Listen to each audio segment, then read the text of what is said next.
உடற்பயிற்சி நம் உடலையும் மனதையும் கட்டுக்கோப்பாய் வைத்திருக்க நாம் அவசியம் செய்ய வேண்டிய ஒன்று உடற்பயிற்சி ஆகும்.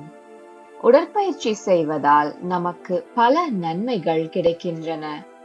ஆனால் இன்றைய பரபரப்பான வாழ்க்கை சூழலில் பலரும் உடற்பயிற்சி செய்ய நேரம் இல்லை என்று சாக்கு போக்கு சொல்கின்றனர்.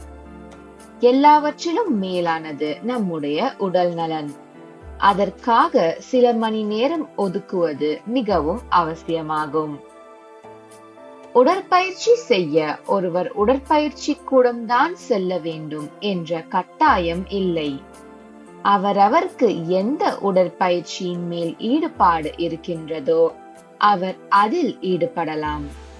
உதாரணத்திற்கு, ஒருவர் வீட்டிலிருந்தே யோகாசனம் செய்யலாம். அதேபோல் உடற்பயிற்சி செய்ய வயது வரம்பு இல்லை. சிறியவர் முதல் பெரியவர் வரை அனைவரும் உடற்பயிற்சி செய்ய வேண்டும்.